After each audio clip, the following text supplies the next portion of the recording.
ছোট্ট আমল, 15 থেকে 20 মিনিট লাগবে রোজানা।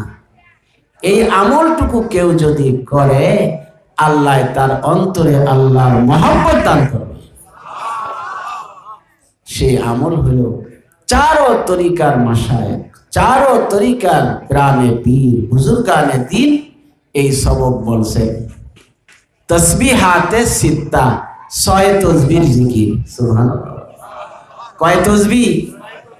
সুবহানাল্লাহ 100 বার, আলহামদুলিল্লাহ 100 বার, লা ইলাহা ইল্লাল্লাহ 100 বার, আল্লাহু আকবার 100 বার। কয়টা হলো?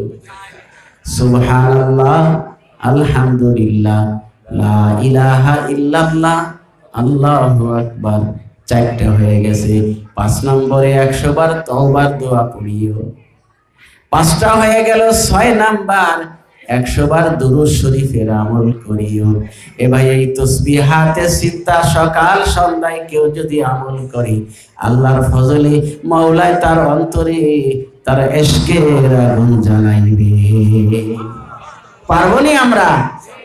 ফজরের পরে মাগরিবের পরে পাবন্দির সঙ্গে ওজিফা মউত পর্যন্ত আদায় করব। কার কার নিয়ত আছে দেখি ভাই? নারায়ে তাকবীর। আল্লাহ তুমি আমাদেরকে কবুল করো। পর্দানিশীন মায়েরা, তোমাদের কাছে বিনয়ের সঙ্গে বলে যাই, কয়দিন বাঁচবো জানা নাই। ও ভাগ্যকুলবাসী, বড় মহব্বতের মানুষ, অনেকবার এখানে আপনাদের খেদমতে এসেছি। নগরকান্দায় যাওয়ার পরেও আপনাদের কথা সব সময় মনে পড়ে। যদি দুনিয়াতে মহব্বত আছে, আখেরাতে যদি একে অপরকে না পাই, মহব্বতের কোনো দাম নাই। এজন্য মওত পর্যন্তই ওজিফা আদায় করব। পারবো ভাই? আল্লাহ আমাদেরকে তৌফিক দান করেন। আজকের এই মাহফিলের সম্মানিত সভাপতি মুআজ্জাজ উলামায়ে কেরাম, উপস্থিত অত্র এলাকার প্রাণপ্রিয় সর্বস্তরের দিনদার ইমানদার ভাইরা, পর্দার আড়ালে অবস্থানরতা আমার সম্মানিতা মা ও বোনেরা, আল্লাহ পাক রব্বুল আলামিন এই ফিতনার জামানায় আমাদেরকে যাচাই করে বাছাই করে মায়া করে মহব্বত করে দ্বীনের এই মোবারক মজমায়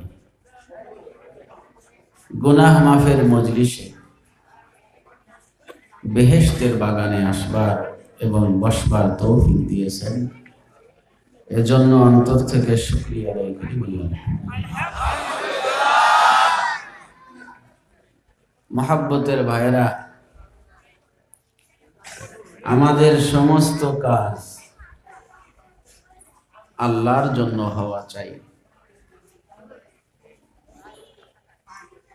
নেক আমল যত বড়ই হোক না কেন, যদি আল্লাহর জন্য না হয়, ওই আমলের কোনো মূল্য নাই, দাম নাই। আমাদের বলা, আমাদের শোনা সব কিছু যদি আল্লাহর জন্য হয়, তো আমাদের এই মাহফিল আখেরাতে আমাদের নাজাতের ওসিলা হবে। এজন্য মহব্বতের ভাইরা, আমরা বসবো, হিদায়েতের কথা দিলের কানে শুনবো, আমলের নিয়তে শুনবো।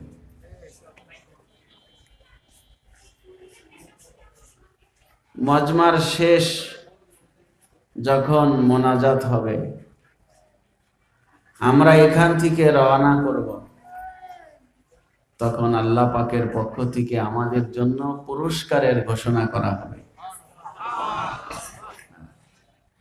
কুমু মাগফুরাল লাকুম ওয়া বাদদালতু সাইয়্যাতিকুম হাসানাত।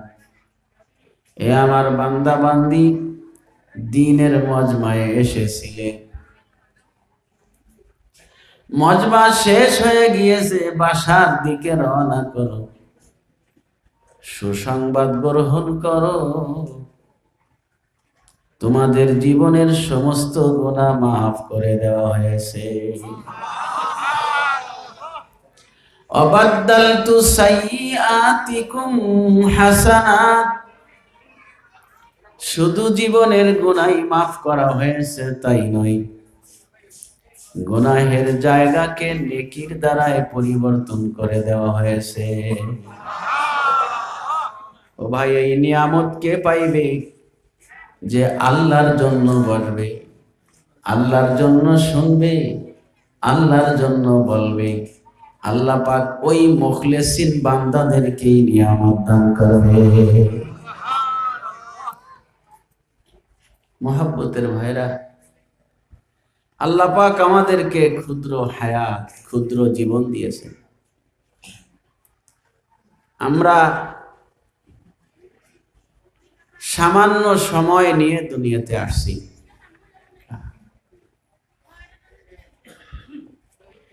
এই সময়, এই হায়াত বড় মূল্যবান। কত মূল্যবান দোস্ত! আমার এই ৬০-৭০ বছর জীবনের প্রত্যেকটি চোখের পলক, চোখের পলক মারতে যতটুকু সময় লাগে, এই সময়টুকুর মূল্য সারা দুনিয়ার চাইতে বেশি। কেমনে? চোখের পলকে আপনি এমন কোন নেক আমল করেছেন, যেই নেক আমল আল্লাহ পাকের কাছে পছন্দ হয়ে গেছে, ওই চোখের পলক পরিমাণ সময় ওই নেক আমল মালিকের দরবারে পছন্দ হওয়ার কারণে আল্লাহ পাক আপনার জিন্দেগির গুনাহ মাফ করে দেন। এক চশমে জাদান গাফেলা যা, এক চশমে জাদান গাফেলা যা শাহনবাসী, শায়দ কে নিগাহে কুনাদা গাহনবাসী, শায়দ কে নিগাহে কুনাদা গাহনবাসী। খুব লক্ষণীয় বিষয়। ও ভাই, কোন বান্দা সব সময় নেক আমলের মধ্যে থাকে, তার জবানে মাওলার জিকির, অন্তরে মাওলার মহব্বত, কোরআন শরীফের তেলাওয়াত করে, নামাজরত অবস্থায় সময় কাটাই,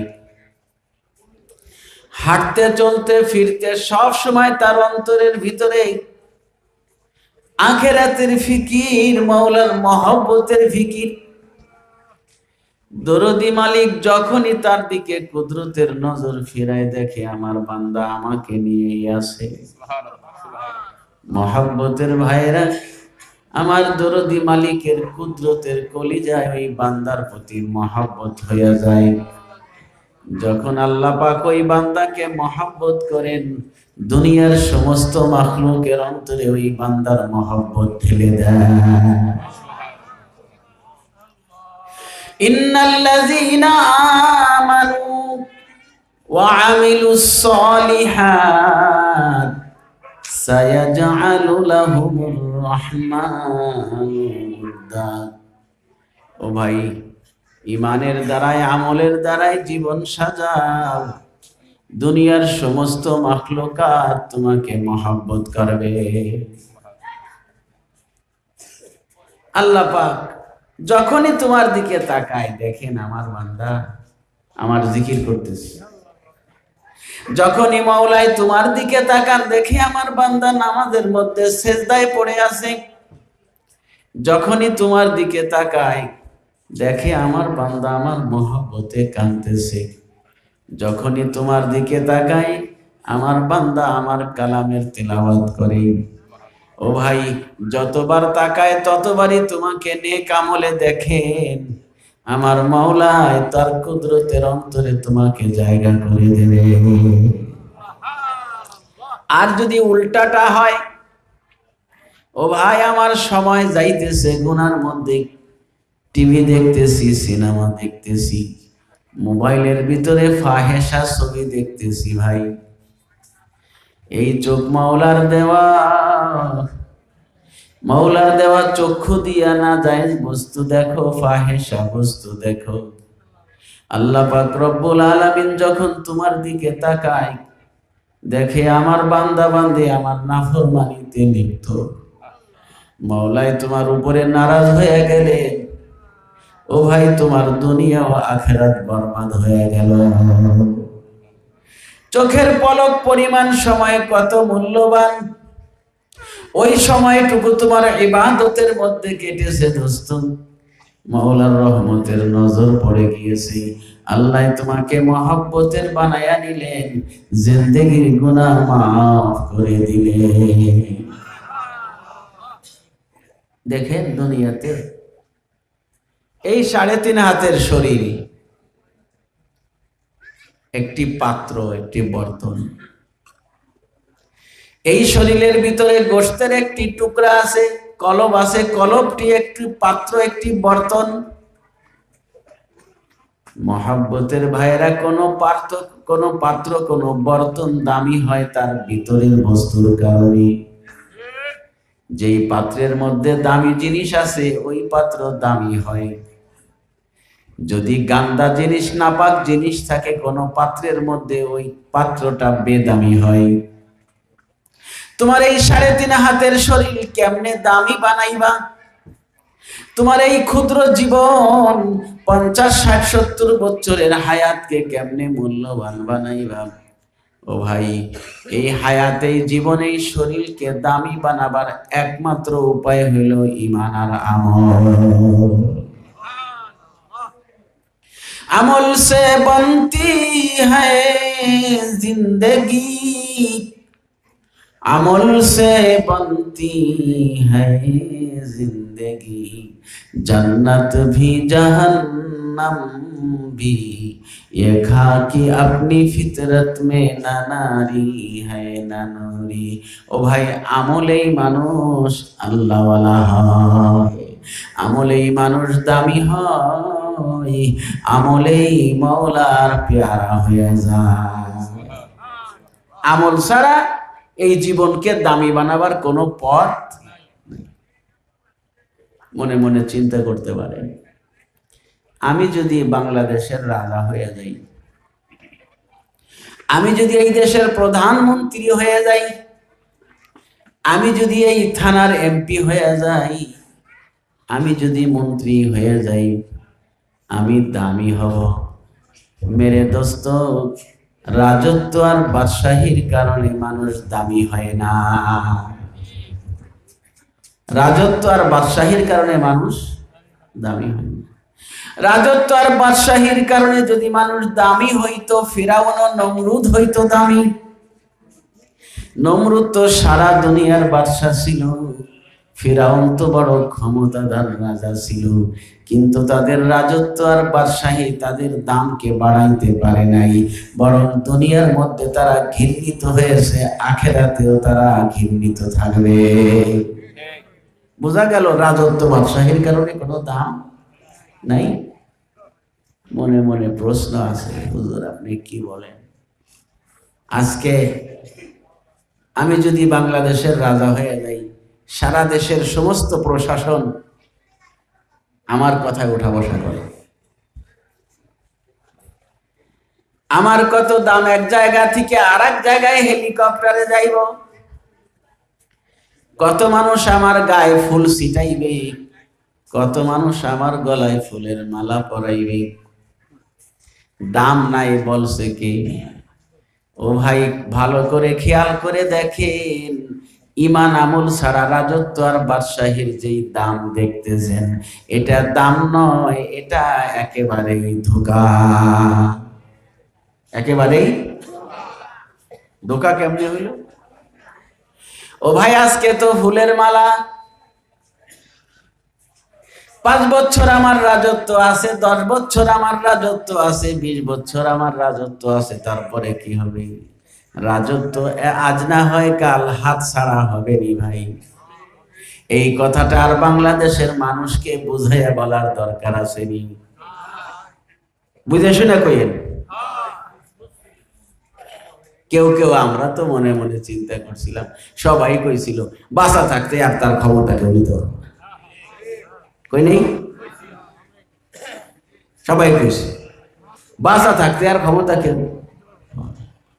মেরে দোস্ত, ক্ষমতা কোনো বান্দার হাতে নয়, ক্ষমতা কার হাতে? ও ভাই, ক্ষমতা আজকে আছে, কালকে নাই। ক্ষমতার কারণে যে ইজ্জত দেখতেছো, ফুলের মালা দেখতেছো, এটা ধোঁকা। পরক্ষণে এই ফুলের মালার জায়গায় অন্য মালা। ঈমান আর আমল যদি বানাও, মৌত পর্যন্ত তোমার দাম কখনোই কমবে না। মরণের পরেও দাম বাড়তে থাকবে। তোমার কবরকে পর্যন্ত মানুষে মহব্বত করবে। ও ভাই, আখিরাতে তোমার দাম হবে, জান্নাতের তুমি বাদশা হইবা। আমলে মানুষ দামি হয়, আমল ছাড়া রাজত্ব বাদশাহীর কোনো দাম নাই। মহাব্বতের ভাইয়েরা, কেউ তো এই কথা মনে করে অনেক টাকা পয়সা হইলে আমি দামি হয়ে যাব। মেরে দোস্ত, টাকা পয়সার কারণে মানুষ দামি হয় না। টাকা পয়সার কারণে যদি মানুষ দামি হইতো, কারণ হইতো বড় দামি। অর্থ সম্পদে দামি হইলে কারণ হইতো সবচাইতে। এ ভাই, অর্থ সম্পদ মানুষের দামকে বাড়ায় না। মানুষের দাম বাড়ে তার ঈমান আর আমল আর তার চরিত্রের কারণে। ফরিদপুরের গল্প আপনাদেরকে শোনাইব। আমাদের ফরিদপুরে এক ভদ্রলোক 2000 কোটি টাকা দেশের বাইরে পাচার করছে। কয় হাজার কোটি? 2000 কোটি টাকা যদি সরকারের নজরেই ধরা পড়ে, এই সরকারের কথা বলছি না, আগের সরকারের হাতে, আগের সরকারের হাতের তদন্তই ধরা পড়েছে 2000 কোটি। 2000 কোটি টাকার মালিক যদি 2000 কোটি যদি বাইরেই পাচার করে, সর্বনিম্ন 5000 কোটি টাকার মালিক হবে। 5000 কোটি টাকার মালিক না হইয়া 2000 বাইরে পাচার করা যায় না। তাইলে 5000 কোটি টাকার মালিক। ও ভাই, পুলিশের হাতে ধরা 10টার উপরে মামলা হয়। প্রথম এক মামলায় তাকে রিমান্ডে নেওয়া হলো। রিমান্ডে নেওয়ার পরে খুব শাস্তি, খুব আযাব, লাঠির পিটানি, ও ভাই কারেন্টের শট, সব কিছু দিয়ে এমন কষ্ট দিয়েছে, ওর জীবনটা না থাকার মতো আছে।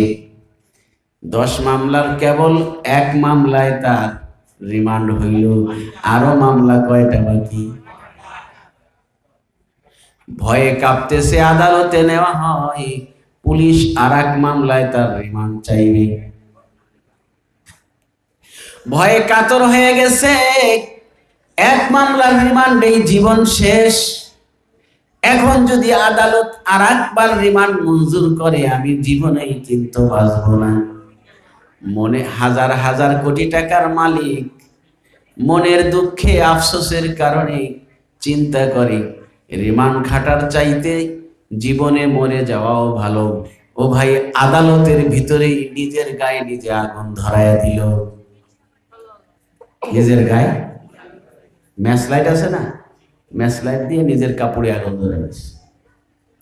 তার উদ্দেশ্য হলো পুরা শরীরে ধপ করে আগুন ধরে যাবে, আমি এই আদালতের মধ্যে পুড়ে মারা যাইব, রিমান্ড যেন খাটতে না হয়। রিমান্ডের ভয়ে নিজের গায়ে নিজে আগুন লাগাইয়া দেয়। ও ভাই, কোনোভাবে জীবন বাঁচলো, মানুষের ভিতরে সবাই ধরে নিভাইয়া ফেলছে। জেলখানায় যাবার পরে সঙ্গী সাথীদের কাছে বিনয়ের সঙ্গে কাঁদে আর বলে, ও ভাই, আমি হাজার হাজার কোটি টাকার মালিক না হইয়া যদি পথের ফকির হইতাম, তাও আমার জন্য ভালো ছিল। এই যে বুঝে লও, দুনিয়ার মালের মধ্যে কত ইজ্জত আর সম্মান আছে। আরো সহজ করে বলি দোস্ত, আপনাদের ভাগ্যকুল এলাকার এক লোক 2000 কোটি টাকার মালিক, পাদারো গাড়িতে চড়ে, 3.5 কোটি টাকা তার গাড়ির মূল্য, কিন্তু লোকটার ঈমান আমল আখলাক ঠিক নাই। টাকা আছে অনেক, ঈমান আমল, ছেলে আমেরিকায়, মেয়ে থাকে লন্ডনে, দিন ঈমান সব বরবাদ করে দিয়েছে। বিবির মাথায় মুড়ি নাই, তার বুকেও কাপড় নাই। আল্লাহ রসুল নামাজ রোজার ধার ধারে না। ও ভাই, মেয়ে মাথায় পুরুষের মতো করে চুল রাখছে, হাফ প্যান্ট পরে আসলো, ছেলেও হাফ প্যান্ট পরা, যুবতী মেয়েও হাফ প্যান্ট পরা, 2000 কোটি টাকার মালিক। এই ভাগ্যকুলের সব লোকেরা তো আপনারা মনে প্রাণে তাকে মহব্বত করবেন, করবেন না? এত টাকার মালিক কেন? টাকা আছে, পয়সা আছে, দিন নাই, ঈমান নাই, তার কোনো মূল্য নাই। আর একটা ছেলে ভ্যান চালায়, ভ্যান, গরিব ছেলে, ছেলেটা বড় ঈমানদার, তার মাথায় সুন্নতি লিবাস, গায়ে সুন্নতি পোশাক। নামাজের অর্থ হইলে ভ্যান মসজিদের পাশে দাঁড় করিয়ে নামাজে দাঁড়ায়া যায়, যাত্রীদেরকে বলে আমি জামাতে নামাজ পড়বো ভাই, আমার ভ্যানে যাইতে হইলে অপেক্ষা করো, না হয় তোমরা অন্য গাড়িতে যাও, আমি জামাত কাজা করব না। আল্লাহর মহব্বত আছে অন্তরে। মহব্বতের ভাইরা, চলতে ফিরতে সব সময় তার জবানে আমার মৌলার জিকির। ও ভাই, জিহ্বাটা সব সময় মৌলার জিকিরে নড়াচড়া করে। সুদ খায় না, ঘুষ খায় না, টিভি দেখে না, সিনেমা দেখে না, মিথ্যা কথা বলে না, কাউকে কষ্ট দেয় না, যা জোটে তাই খায়, দিন পর এক সন্ধ্যা খায়, কারো কাছে সওয়াল পর্যন্ত করে না। বাড়িতে ওর বিবি আছে, বিবিকে পর্দা করে, সুবহানাল্লাহ, বিবিকে কি করে ভাই দেখছি আমরা। গরিব মানুষ, ছোট্ট ঘরে থাকে, ঘরের পাশে পুকুর, ছোট্ট পুকুর, গরিব মানুষ ওই ছোট্ট পুকুরের ঘাটলায় কলার পাতা দিয়া পর্দা করেছি। আমার বিবি এইখানে গোসল করে, এইখান থেকে পানি উঠায়, পর পুরুষে যেন আমার বিবিকে না দেখে। ওই বিবি বড় নেককার, বাসার চতুর্পাশে পয়সা নাই, টাকা নাই, কি দিয়া পর্দা করবে? কলার পাতা দিয়া ঘেরাও করে পর্দা করে আসে। মহিলার গলার আওয়াজ কোনো পর পুরুষে শুনে না। 5 ওয়াক্ত নামাজের পাবন্দি করে, ফজরের পরে মওলার কালামের তিলাওয়াত না করে যায় নামাজ থেকে ওঠে না। মাগরিবের পরেও যায় নামাজে বসে মওলার জিকির করে, ওয়াজিফা আদায় করে, স্বামীর খেদমত করে জীবনভর, স্বামীকে ছাড়া কিছু বোঝে না। কত মহিলা আছে ভাই এখনো স্বামীকে ছাড়া কিছুই বোঝে না। রাস্তা চলাফেরায়, ঘরের ভিতরে চলাফেরায়, স্বামীর গায়ে হালকা একটু আঘাত লাগছে, সঙ্গে সঙ্গে ওই জায়গায় ধরে বলে আপনি ব্যথা পাইছেননি, আপনি কষ্ট পাইছেননি। ও ভাই, রাত্রে বেলায় বাচ্চা কাচ্চারে খাওয়ায়া ঘুম পাড়ায়, বাচ্চারা বলে মা তুমি খাইবা না, মহিলা বলে তোর আব্বাই আসলে তারপরে আমি খাইব। স্বামীকে ছাড়া খানা মুখে দেয় না, এমন নেককার মহিলা এখনো আছে দোস্ত। ওই গরিব ছেলে স্ত্রীর জন্য একখানা কাপড় নিয়ে আসছে, মহিলাকে জিজ্ঞাসা করে এই কাপড় তোমার কি পছন্দ হয়েছে বলো। মহিলা হাসি মুখে জিজ্ঞাসা করে কাপড় কিনেছো তুমি, তোমার পছন্দ হয়েছে এটা বলো। স্বামী বলে আমি তো পছন্দ করেই আনছি। বলে তোমার যদি পছন্দ হয়ে থাকে আমার অপছন্দ করার কিছু না।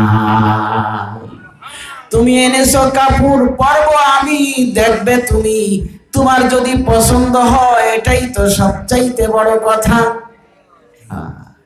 ও ভাই, স্বামীর হাতের জিনিসগুলি মহব্বতে কবুল করে, স্বামীর অন্তরে ব্যথা দেয় না, কষ্ট দেয় না, স্বামীর কথার উপরেই চলে, বেপরদা, ঘর থেকে বের হয় না, হাটে যায় না, বাজারে যায় না, স্বামীকে দিয়েই সদাই করায়। অপছন্দের কিছু নাই, দুনিয়ার জীবনে সবর করে গেল মহিলা বড় নেককার। ওই ভ্যানওয়ালা ছেলে, মাথায় পাগড়ি বাঁধা, জবানে মাওলার জিকির, নামাজ কাজা হয় না, ওর বিবি পর্দা করে। বলেন ভাই, ওর যদিও টাকা পয়সা নাই, আপনারা সকলে অন্তর থেকে তাকে মহব্বত করবেন না না করবেন? এ ভাই, মহব্বত কেন করলেন? টাকা পয়সার কারণে না, দিন আর ঈমান আর আমলের কারণে আপনাদের সকলের কাছে সে পেয়ারা। মহব্বতের ভাইরা, দুনিয়ার মাল ও সম্পদ আজকে আছে কালকে নাই। দুনিয়ার মাল তো আল্লাহ পাক তার নাফরমান বান্দাদেরকেও দেন, আখিরাত একমাত্র তার পেয়ারা বান্দা বান্দীদেরকে দান করে। माले दुनिया खा के सारा राधिहन, आखिरत पर हिजगारा राधिहन, आखिरत पर हिजगारा राधिहन। दुनियार मालो दौलत अल्लाह पाक तार अपसंदेर व्यक्तिदेरकेও দেন, आखिरत एकमात्र तार प्यारा बांदा बांदीदेरকে দান করে। আখেরাত হইল বড়, আখেরাত হইল আসল, দুনিয়া হইল নকল। ও ভাই, কোন ব্যক্তি যদি আল্লাহর গোলাম হয়ে যায়, মাওলার হুকুম মতো চলে, মেরে দোস্ত, আরশের মালিক মাওলায় তাকে মহব্বত করেন। আল্লাহ শুধু মহব্বত করেন তাই নয়, আমার দরদি মালিক ওই বান্দা বান্দির মহব্বত দুনিয়ার সমস্ত মাখলুকাতের অন্তরের মধ্যে ঢেলে দেয়। ইন্নাল্লাযীনা আমানু ওয়া আমিলুস সালিহাত সায়াজআলু লাহুমুর রাহমানু ওয়াদ্দা। আল্লাহর সাথে সম্পর্ক কায়েম করো, মাওলার গোলামি করো, আসমানের ফেরেশতারা তোমাকে মহব্বত করবে। আল্লাহর পেয়ারা বান্দা যখন এই জমিনে বসে বসে মাওলাকে ডাকে, আসমানের ফেরেশতারা বলে, দেখো জমিন থেকে আল্লাহর মাহবুব বান্দার আওয়াজ শোনা যায়। জিন্নাত ভাই বোনেরা তোমাকে মহব্বত করবে, তারা তোমাকে ভালোবাসবে। কেন? তোমার সম্পর্ক কার সাথে? ও ভাই, ফেরেশতা শুধু নয়, জিন্নাত ভাইরা শুধু নয়, দুনিয়ার সমস্ত মাখলুকাত তোমাকে মহব্বত করবে। গর্তের পিপিলিকা থেকে সমুদ্রের মাছ পর্যন্ত তোমাকে ভালোবাসবে, জঙ্গলের হিংস্র প্রাণী তোমাকে ভালোবাসবে। ও ভাই, গাছপালা তোমাকে ভালোবাসবে। দেখো, কোন আল্লাহর পেয়ারা বান্দা বান্দি যখন রাস্তা দিয়ে হেঁটে যায়, আর তার কলবের ভিতরে মাওলার জিকির, তার জবানের ভিতরে আমার দরদি মালিকের জিকির, ওই নেককার বান্দা বান্দি যখন রাস্তা দিয়া হাঁটে, যেই গাছের নিচ দিয়া যায়, আহারে, ওই যেই গাছের নিচ দিয়া যায়, ওই গাছ ওই বান্দা বান্দির জন্য দীর্ঘ হায়াত কামনা করে। যেই ঘরে থাকে, ঘর তার জন্য দীর্ঘ হায়াত কামনা করে। যেই জমিনে সে পা রাখে, ওই জমিন তার জন্য দীর্ঘ হায়াত কামনা করে। কি কারণ? কি কারণ? ও ভাই, আল্লাহর পেয়ারা বান্দা যখন কোন জায়গা দিয়া চলে, মুষল ধরে তার উপরে আল্লাহর পক্ষ থেকে রহমত নাজিল হইতে থাকে। ও ভাই, তুমি হাঁটতেছো গাছের নিচ দিয়া, তোমার উপরে রহমত নাজিল হইতেছে, ওই গাছ রহমতের ভাগী হইয়া যায়। আহারে, তুমি হাঁটতেছো জমিনের উপর দিয়া, ঘাস পাতা, জমিনের মাটি রহমতের ভাগীদার হইয়া যায়। যেই ঘরে বসে বসে মাওলার ইবাদত করো, আহারে, ঘরের ভিতরে বসে বসে মাওলার জিকির করো, মাওলার কালামের তিলাওয়াত করো, নামাজের মধ্যে সিজদায় পড়ে কান্দো, শেষ রাত্রে উঠে তোমার ঘরের ভিতর থেকে জিকিরের আওয়াজ পাওয়া যায়। তোমার উপরে রহমত নাজিল হয়, এজন্য ঘরের ছাদ, ঘরের টিনের চাল পর্যন্ত এই রহমতের ভাগীদার হয়ে যায়। যেই চকির উপরে ঘুমাও ওই চকিও রহমতের ভাগীদার হয়ে যায়। যেই মাটিতে চলাফেরা করো সেই মাটিও রহমতের ভাগীদার হয়ে যায়। তোমার মরণের পরে ঘরের সমস্ত সামানা পত্র মাওলার দরবারে কান্দে, আল্লাহ তোমার মাহবুব এই ঘরে ছিল, তার ওসিলায় আমরা রহমতের ভাগীদার হইতাম। আজকে তোমার মাহবুবকে উঠায় আনিছো, এখন তো আর সেই রহমত নাজিল হবে না। এজন্য মনে রাখবা, কোন আল্লাহ ওয়ালার পাশে গিয়া বসলে মানুষের অন্তরে শান্তি চলে আসে। চেহারার দিকে তাকাইলে মানুষের অন্তরে শান্তি চলে আসে। যদিও ভাঙ্গা ঘর, ঘরের ভিতরে শান্তি শান্তি। ও ভাই, বিবি তাকে মহব্বত করে, বাচ্চা কাচ্চায় তাকে মহব্বত করে, আর এই পাড়া প্রতিবেশী তাকে মহব্বত করে, আর এলাকার সমস্ত মানুষ তাকে মহব্বত করে। তার কারণ হইল তার ভিতরে আছে ঈমান আর আমল। একটা কলসিকে আপনি স্বর্ণ দিয়ে ভরপুর করছেন, কলসি ভরা স্বর্ণ ভরা কলসির দাম আছে না নাই? ও ভাই, স্বর্ণের চাইতে কোন দামি জিনিস যদি কলসির মধ্যে ঢুকান দাম আরো বেশি হবে। মানিক্কি দিয়ে যদি কলসি ভর্তি করেন, ও ভাই, কলসির দাম আরো বেশি হবে। ও ভাই, যদি কলসির ভিতরে না পাকি ঢুকান, পায়খানা প্রসাব এইভাবে গান্দা কোন জিনিস কলসির ভিতরে ঢুকান, কলসির দাম আসেনি বলেন। কলসিকে মানুষ ঘৃণা করবে, সরাও দুর্গন্ধ আসে। তো কলসির দাম হলো তার ভিতরের বস্তুর কারণে। তোমার 3.5 হাত শরীরের মূল্য হবে ঈমান আর আমলের কারণে। আমল সে বনতি হ্যায় জিন্দেগি, जन्नत भी जहन्नम भी, ये खाकी अपनी फितरत में न नारी है न नूरी। मोहब्बतेर भाईरा, दुनियार माल ও সম্পদ মানুষের ইজ্জতকে বাড়ায় না। দুনিয়ার মাল ও দৌলত মাওলার কাছে কোনো প্রিয় বস্তু নয়। দুনিয়ার মাল সম্পদ যদি আল্লাহর কাছে কোনো দামি জিনিস হইতো, এই দামি জিনিসটা আল্লাহ পাক তার মাহবুব, তার প্যারা হাবিব নবী মুহাম্মদুর রাসূলুল্লাহকে সবচাইতে বেশি দিতেন। দুনিয়া যদি কোনো দামি জিনিস হইতো, ভালো বাড়ি, ভালো গাড়ি, টাকা পয়সা, অর্থ সম্পদ, এইগুলি যদি আল্লাহর কাছে কোনো দামি জিনিস হইতো, এই জিনিসটা আল্লাহ পাক তার হাবিবকে সবচাইতে বেশি দিতেন। কথা ঠিক আছে নি বলে?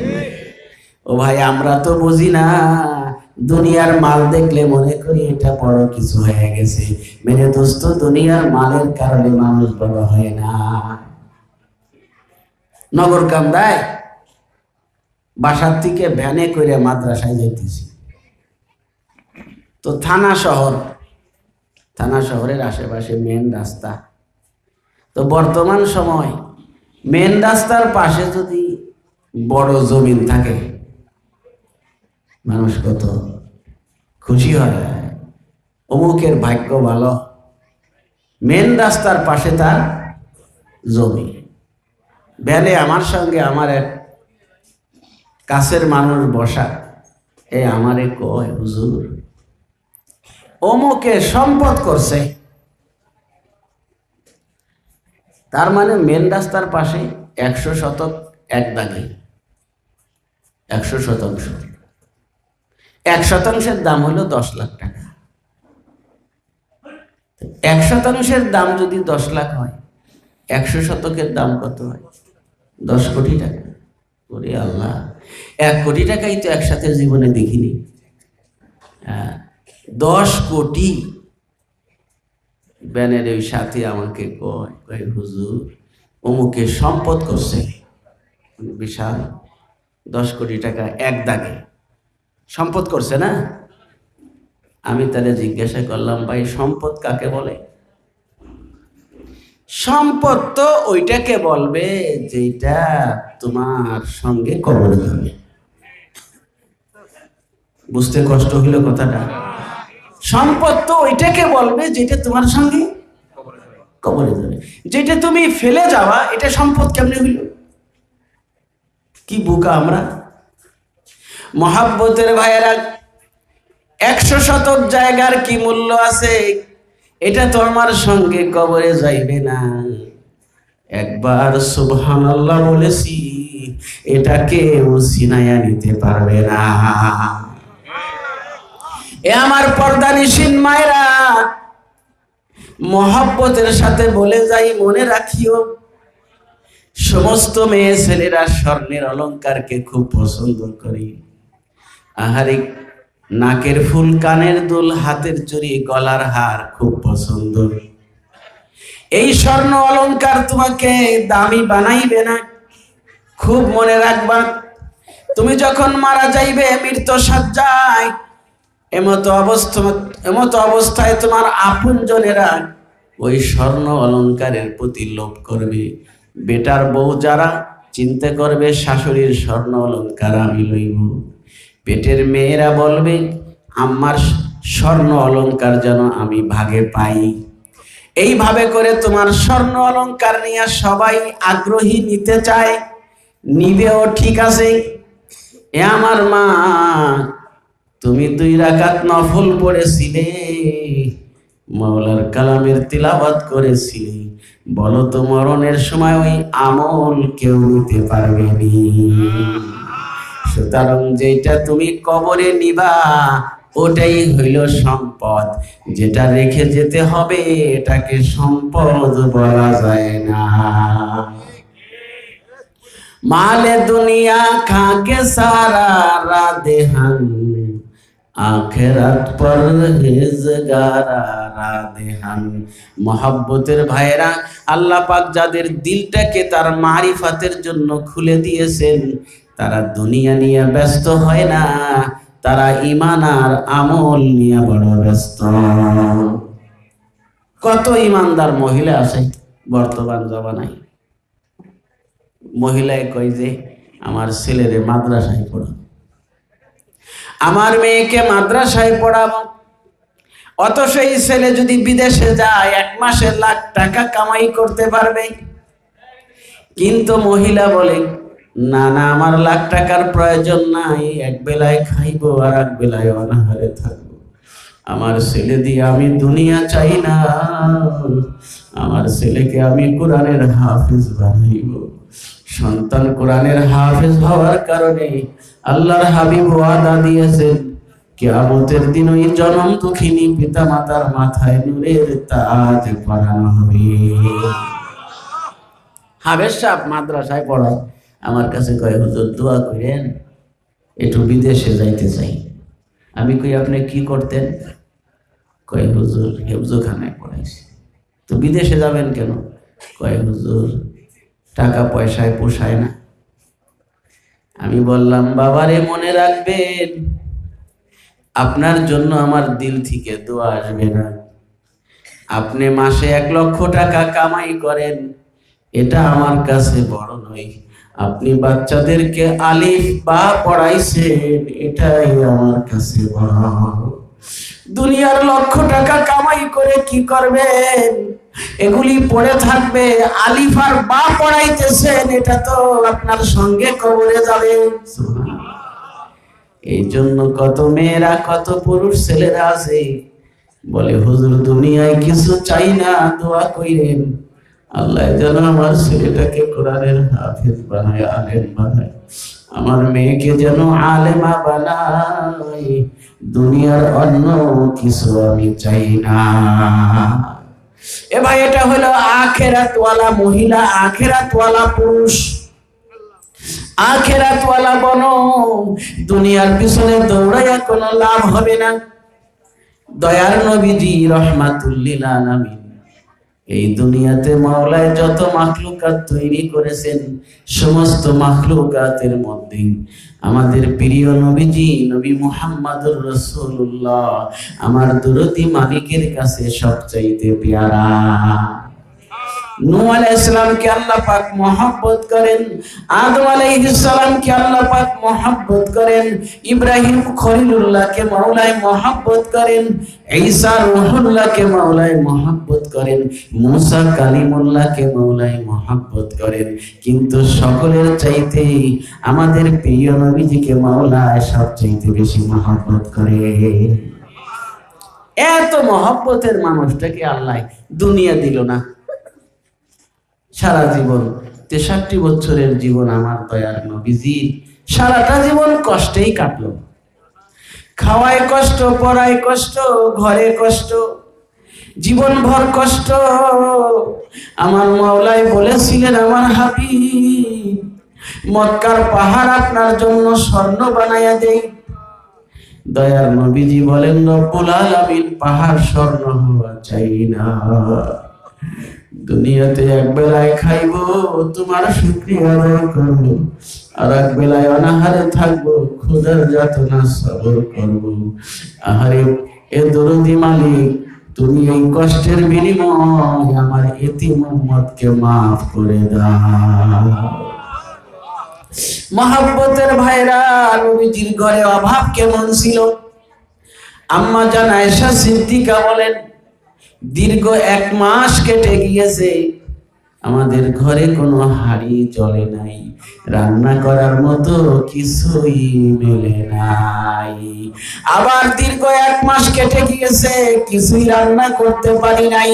আবার 1 মাস কেটে গিয়েছে, রান্নার কিছুই জটে নাই। জীবন ধারণ করেছেন কেমনি? দিন পর এক সন্ধ্যা 2-4টা খেজুর খাইয়া, 1 টোপ পানি খাইয়া দিন কাটাইছি। আল্লাহর হাবিব লাগাতার 1 দিন নয়, 2 দিন নয়, 3 দিন পর্যন্ত অনাহারে থেকেছেন। আল্লাহর হাবিবের পেটের চামড়া মোবারক পিঠের সঙ্গে লেগে গিয়েছে। আহারে দাঁড়াবার শক্তি নাই, দাঁড়াইতে গেলে কোমরের কাছ থেকে ভেঙে পড়তে চান। এমতো অবস্থায় কি করার আছে? খাবার তো কিছুই মেলে না। কোনো ভারী বস্তু পেটের মধ্যে চাপা দিয়া বানলে আপাতত দাঁড়াবার শক্তি পাওয়া যায়। ও ভাই, এজন্য আল্লাহর হাবিব 1খানা নয়, 2খানা পাথর মোবারক পেটের মধ্যে চাপা দিয়া বানছে। পাথর বান্দার কারণে ক্ষুধা নিবারণ হয় না, আপাতত বসার থেকে দাঁড়াবার শক্তি পাওয়া যায়। মহব্বতের ভাইরা, এই তো নবীজির অভাবের অবস্থা ছিল। নবীজি আল্লাহ পাকের কাছে কি দোয়া করলেন? আল্লাহুম্মা আহিনি মিসকিনা ওয়া আমিতনি মিসকিনা ওয়াহশুরনি ফি জুমরাতিল মাসাকিন। এ দরদি মালিক, দুনিয়ার মাল সম্পদ টাকা পয়সা আমি চাই না, দুনিয়াতেই মিসকিন বানায়া আমাকে রাখিও। আহারে মরণের বেলায় যেন মিসকিন অবস্থায় দুনিয়া ছাড়ি। কিয়ামতের দিন যখন আমাকে হাসরের ময়দানে উঠাইবা, মিসকিনদের কাতারে আমার হাসর করিও। ঘরের অবস্থা কেমন দোস্ত? আহারে ছোট্ট ঘর, স্বামী স্ত্রী 2 জন কোন রকম একটু থাকা যায়, কোন মেহমানকে জায়গা দেওয়ার মতো সুযোগ নবীজির ঘরে নাই।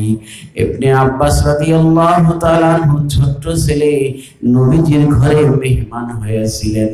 ও ভাই, খাটের মধ্যে শোয়ার জায়গা হয় না, নবীজির পায়ের কাছে ইবনে আব্বাস একটু কাত হয়ে শুয়ে আছে, খাটের উপরে শোয়ার মতো জায়গা না। এই তো আল্লাহর হাবিবের অবস্থা। কিন্তু ইবাদতের কেমন ছিলেন পাগল! ও ভাই, রাত্রে বেলায় স্বামী স্ত্রী এক বিছনায় ঘুমাই। হযরতে আয়েশা সিদ্দিকা নবীজির শরীর মুবারকের উপরে হাতখানা রেখে ঘুমাইছেন। রাত্রি যখন গভীর হয়, আল্লাহর হাবিব বলেন, আয়েশা আমাকে ছেড়ে দাও, আমার মাওলার দরবারে দাঁড়াইব। এই গভীর রাত্রে আল্লাহর হাবিব নামাজে দাঁড়ায় গেছেন। ও ভাই, 1 ঘন্টা 2 ঘন্টা নয়, ঘন্টার পরে ঘন্টা এক এক রাকাতের মধ্যে কত পারা তিলাওয়াত করে ফেলছেন আল্লাহর হাবিব। দীর্ঘ সময় দাঁড়ায়া থাকতে থাকতে আল্লাহর হাবিবের 2 খানা পা মোবারক ফুলে গিয়েছিল। শুধু ফুলে যায়নি, নবীজির পা মোবারক ফেটে গিয়েছিল। ক্ষত স্থান থেকে রক্ত ঝরে, পানি ঝরে। আর এই দৃশ্য দেখে আরশের মালিক মাওলা কুদরতের অন্তরে আমার হাবিব এত কষ্ট কেন করো? এত কষ্ট করার জন্য, কষ্ট দেওয়ার জন্য তো আমি তোমাকে কোরআন দেই নাই। তাহা মা আনজালনা আলাইকাল কুরআনা লিতাশকা। এ আমার হাবিব এত কষ্ট দেবার জন্য কোরআন দেই নাই। এত কষ্ট কেন করেন? সাহাবা একরাম বলেন, ইয়া রাসূলুল্লাহ, মাওলায় আপনার আগের পরের সব মাফ করে দিয়েছে, তারপরও এত কষ্ট কেন করেন? নবীজি বলেন, আমার সাহাবীরা যেই দরদি মাওলায় মহব্বত করে আমার আগের পরের সব কিছু মাফ করে দিয়েছে, সেই দরদি মাওলাকে রেখে আমি বিছনায় পড়ে পড়ে কেমনে ঘুমাইব? আফালা আকুনা আবদান শাকুরা। লম্বা কিয়াম, দীর্ঘ সময় নামাজে দাঁড়ানো, রুকুতে গিয়া দীর্ঘ সময়, যখন সিজদায় যাবেন সিজদা করার মতো এতটুকু জায়গা নাই। আম্মা জান আয়েশা সামনে শুয়ে আছে। নবীজি সিজদায় যাওয়ার সময় নিজের মোবারক হাতখানা আয়েশার পায়ের উপরে রাখলে, আয়েশার পায়ে একটু ছোঁয়া দিলেই আম্মা জান আয়েশা 2 খানা পাও উঠায় আলান। ওই জায়গায় আল্লাহর হাবিব সিজদায় পড়ে কান্দে। ও ভাই, নবীজির ঘর এতই সংকীর্ণ ছিল, জীবন ভর এই কষ্ট। আহারে কোনো আপত্তি নাই, কোনো শিকায়েত নাই, বরং দোয়াই করতেছেন, আল্লাহ অভাবের মধ্যেই রাখিও, গরিবদের কাতারে আমার হাসর করিও। নবীজির বিদায় বেলা, জীবনের শেষ সময় আমার মাওলায় ডাক দিয়া বলে, আমার হাবিব, দুনিয়া তো কষ্টই করেছেন আপনি, এখন ইসলামের বিজয় এসেছে। আহারে, আপনি যদি চান আমি কিছুদিন আপনার হায়াত একটু বাড়ায়া দেই, আপনি দুনিয়া থেকে একটু আরাম করে আসেন। আর যদি আপনার মন চায় আমার কাছে আসতে, আমি মাওলায় আপনাকে আমার কাছে নিয়ে আসবো। আপনি বলেন দুনিয়ায় থাকবেন না, আমার কাছে আসবেন। নবীজি বলেন, আল্লাহুম্মা রাফিকাল আলা। এ দরদি মালিক, দুনিয়া চাই না, দুনিয়ায় থাকতে চাই না, আমি তোমার কাছে যাইতে চাই। সাহাবা একরামের মজমা এই কথা বলছেন যে আল্লাহ আমাকে দুনিয়া আখিরাতের মধ্যে এখতিয়ার দিয়েছেন, আমি দুনিয়া গ্রহণ করি নাই, আমি আমার মাওলার দরবারে যাওয়াকেই গ্রহণ করছি। এই কথা বলার পরে ওই মজমায় আল্লাহর হাবিবের সবচাইতে বড় আশেক হযরত আবু বকর সিদ্দিক ছিলেন। আবু বকর সিদ্দিক অঝরে চোখের পানি ফেলাইয়া কান্দে। টপ টপ করে আবু বকর সিদ্দিকের চক্ষু থেকে পানির ফোঁটা গড়াইয়া পড়ে। সাহাবায়ে কেরাম আশ্চর্য হয়ে গেলেন, নবীজি দুনিয়া এখতিয়ার করেন নাই, আখিরাতকে গ্রহণ করছেন, আবু বকর সিদ্দিক এইভাবে কান্দে কেন? আবু বকর সিদ্দিক বুঝাইলেন, দোস্তরা, আমার হাবিবের কথা বুঝতে পারো নাই তোমরা। নবীজি ইশারা করতেছেন আমাদেরকে ছেড়ে আল্লাহর হাবিব চিরবিদায় হয়ে যাবে। যেই জমিনে আল্লাহর হাবিব থাকবে না, আমি আবু বকর কেমনে থাকবো বলো? আল্লাহর হাবিবের বিচ্ছেদ বেদনা আমার সহ্য হয় না, এজন্য চোখের পানি ছেড়ে কান্দি। আল্লাহর হাবিব আবু বকরের দিকে তাকায়, আমার আবু বকর কান্দে। নবীজি বুঝতে পারছেন আমি যে থাকবো না, আবু বকর বুঝে ফেলছে, এজন্য আমার আবু বকর কান্দে। আল্লাহর হাবিবের দিল মুবারক মোমের মতো নরম হয়ে গেছে। আহারে মহব্বতের আবু বকর কান্দে, কি দিয়া সান্ত্বনা দিব? আল্লাহর হাবিব বলেন, আবু বকর, এই ক্ষুদ্র জীবনে সবাই যতজন আমাকে সহযোগিতা করছে, সকলের ভিতরে আপনার দয়া, আপনার ইহসানটাই আমার উপরে বড়। আপনি সবচাইতে বেশি উপকার করছেন আমাকে। আবু বকর সিদ্দিককে নবীজি যখন ডাক দিয়েছেন তখনই পেয়েছেন। রাত্রে ঘুমায় না, মহব্বতের ভাইরা বাসায় কিছু রান্না হইলে আল্লাহর হাবিবকে থুইয়া খায় নাই। আবু বকর সিদ্দিক হিজরতের রাতের সাথী, আবু বকর সিদ্দিক গুহার সাথী। ওই হিজরতের রাত্রিতে দয়াল নবীজি গভীর রাত্রে গিয়ে আবু বকরকে ডাক দিয়েছিলেন। আমার আবু বকর, ও ভাই, ডাক দিতে দেরি হইল, আবু বকরের ঘরের দরজা খুলতে দেরি হয় না। হযরতে আলী বলেন, ও ভাই, আবু বকরকে কি মনে করো তোমরা? কাকে বলে আশিকে রাসূল? শোনো। হযরত আলী বলেন, আমি নিজে সাক্ষী। একবার মক্কা শরীফে আল্লাহর হাবিব মক্কি জিন্দেগিতে মক্কা শরীফের কাছে খানায়ে কাবার কাছে নবীজি এসেছেন। আমি আলীও কাছে ছিলাম। নবীজিকে দেখার সাথে সাথে মক্কার কাফেররা ঘেরাও করে ফেলে আর আল্লাহর হাবিবকে বেদম ভাবে মারপিট করতে থাকে। আমি আলী তাকায়া দেখি, ঠেকাবার মতো শক্তি আমার নাই। আমি আগাইলে আমাকেও মেরে ফেলবে ওরা। আমি ব্যথিত অন্তরে শুধু দাঁড়িয়ে আছি। ঠিক এমন সময় কোত্থেকে যেন আবু বকর হাজির হয়ে গেছি। আবু বকর দেখে আল্লাহর হাবিবকে কাফেররা মারে। আমি বাঁচবো কি মরবো কোনো চিন্তা করার সময় নাই। ওই কাফেরদের ভিড়ের ভিতরে আবু বকর ঝাঁপ দিয়া নবীজিকে বুকের সঙ্গে জড়াইয়া ধইরা চিৎকার দিয়া কয়, ও কাফেররা যত পারো আবু বকরকে মারো, আল্লাহর হাবিবের গায়ে আঘাত দিও না।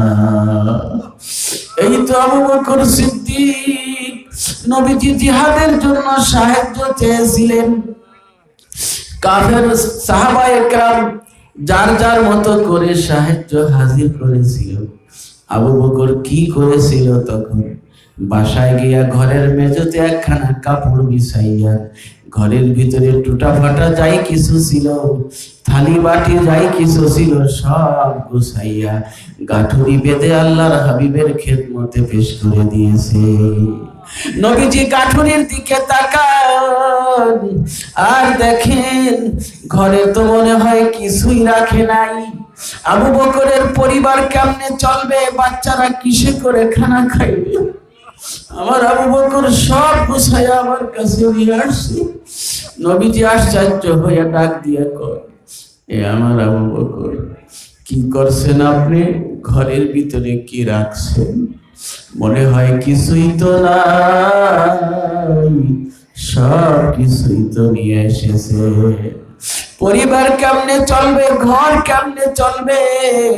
আবু বকর জবাব দিয়েছিল, ইয়া রাসূলুল্লাহ, माल दौलत देख भी सब रह गया मेरे लिए, एक खुदा मेरे लिए, एक मुस्तफा मेरे लिए।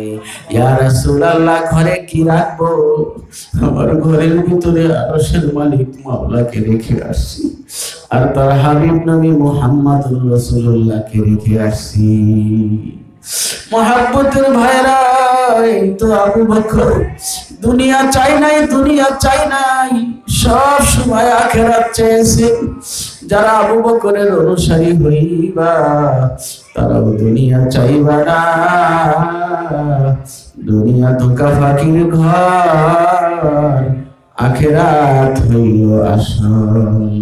ইন্নামাল হায়াতুদ দুনিয়া মাতাউল গুরুর। মহব্বতের ভাইরা, আবু বকরকে নবীজি কি দিয়া সান্ত্বনা দিবেন? এ আমার আবু বকর, আমার মনে তো চায় তোমাকে অন্তরের মধ্যে জায়গা দেই, কিন্তু একটা জায়গায় আমি ধরা, আমার এই কলব আমি পুরাপুরি আমার মাওলাকে দিয়ে ফেলছি। আবু বকর রে, আমার কলবে আর জায়গা নাই। চুল পরিমাণ যদি জায়গা থাকতো, এই জায়গাটা আমি আমার আবু বকরকেই দিতাম, কিন্তু আমার কলবে চুল পরিমাণও জায়গা নাই। আমার পুরা কলবটা আমার মাওলাকে দেওয়া। মহব্বতের ভাইরা, নবীজির কলব মুবারকের ভিতরে একমাত্র কার মহব্বত? এজন্য কলব মুবারকের দাম কত এই জবানে বলার ক্ষমতা নাই। 3.5 হাত শরীরের দাম কত বলার ক্ষমতা নাই। এতটুকু বুঝিয়া লও, আল্লাহর হাবিব মদিনার যেই জমিনে আরাম করছেন, নবীজির শরীর মুবারকের সঙ্গে ওই মদিনার যে মাটি লেগে আছে, ওই মাটির মূল্য মাওলার দরবারে আরশে আজিমের চাইতে বেশি। মান্না গুঞ্জন দর জমিন আসমান, মান্না গুঞ্জন দর জমিন আসমান, লেকে গুঞ্জন দর কলবে মুমিনা। মহব্বতওয়ালা অন্তরের মূল্য কত, দুনিয়া থেকে পবিত্র আখিরাতওয়ালা দিলের দাম কত। আর এই কথায় বোঝা যায়, 7 তবক আসমান ও জমিন যদি এক পালায় রাখো, মহব্বতওয়ালা একটা কলবকে আর এক পালায় রাখো, মহব্বতওয়ালা ওই গোশতের টুকরার দাম 7 তবক আসমান ও জমিনের চাইতে বেশি। এই জন্য ভাইরে, এই কলবের ভিতরে একমাত্র কার মহব্বত জায়গা দিব? দুনিয়ার মহব্বত অন্তর থেকে বের করো, আমার মহব্বত অন্তরের মধ্যে জায়গা দাও। মহব্বতের ভাইরা, মাওলার মহব্বত কই পাইবা? হাটে বাজারে দোকানে মার্কেটে মিলবে না। এই মহব্বত আছে আল্লাহ ওয়ালাদের দরবারে। तमन्ना दर्द दिल की है, तमन्ना दर्द दिल की है, तू कर खिदमत फकीरों की, ये गौहर नहीं मिलता बादशाहों के खजाने में। कोनो राजा बादशाह दरबारे এই নিয়ামত পাইবা না। আল্লাহ ওয়ালাদের কাছে যাও, অন্তরে মাওলার মহব্বত পাইবা। এই মহব্বত এক দিল থেকে আর এক দিলে যায়। আমাদের দেশে আগে আমরা কেরোসিন তেলের বাতি জ্বালাইতাম, ল্যাম্প, কুপি, চেরাগ, মনে আসেনি? ও ভাই, একটা বাতিতে আগুন জ্বলে, আর একটা বাতিতে তেল দিয়া আগুন ছাড়া বাতিটাকে আগুনওয়ালা বাতির পাশে রেখে দিয়েছি। যে কোনো কায়দায়, বাতাসের কারণেই হোক আর যে কোনো কারণে হোক, হঠাৎ করে ধপ করে ওই খালি বাতির মধ্যে আগুন জ্বলে। ও ভাই, তোমার দিলে মাওলার মহব্বত নাই। মহব্বতওয়ালা কোন আল্লাহওয়ালার পাশে গিয়া বসো, মাওলায় তোমার কলবের মধ্যে মাওলার মহব্বতের আগুন জ্বালাইবে। जलूंगा जलाऊंगा अक्सर जहां को, जलूंगा जलाऊंगा अक्सर जहां को, जमी को जमा को मकी को मका को।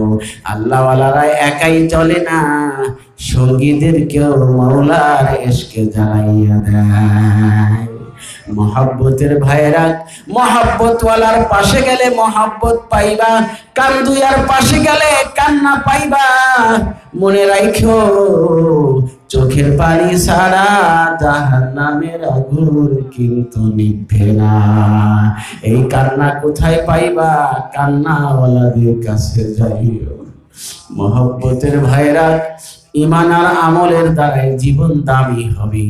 পিছনের গুনাহ থেকে তওবা করে নেই, আর জীবনে মাওলার নাফরমানি করব না। বাকি জিন্দেগি গোলামি করব কার? নামাজ কাজা করব না, রোজা ছাড়ব না, বেপরদায় চলবো না, টিভি সিনেমা দেখবো না, জবানটাকে মাওলার জিকিরে লাগাইয়া রাখবো। মনে রাখিও যেই চক্ষু মাওলার ভয়ে কান্দে না, ওই চক্ষু দিয়া কোনো দরকার নাই। যেই জবানে মাওলার জিকির নাই, ওই জবান দিয়ে কোনো দরকার নাই। যেই কলবে মাওলার মহাব্বত নাই, ওই কলবের কোনো মূল্য নাই। যে অঙ্গ প্রত্যঙ্গের মধ্যে মাওলার গোলামি নাই, ওই শরীর জাহান্নামের উপযুক্ত। আল্লাহ আমাদের সকলকে ঈমান আর আমলের দ্বারা জীবনকে ধন্য করার, দামি বানাবার তৌফিক দান করুন। মহব্বতের ভাইরা, দোয়া হবে, মোনাজাত হবে। মোনাজাতের আগে একটা কথা বলি, একটু সামান্য আমল, ছোট্ট আমল, 15 থেকে 20 মিনিট লাগবে রোজানা। এই আমলটুকু কেউ যদি করে, আল্লাহ তার অন্তরে আল্লাহর মহব্বত দান করবে। সেই আমল হলো চারো তরিকার মাশায়েখ, চারো তরিকার গ্রামে পীর বুজুর্গানে দিন এই সবক বলছে। তসবিহাতে সিত্তা, 6 তসবির জিকির। সুবহানাল্লাহ। কয় তসবিহ?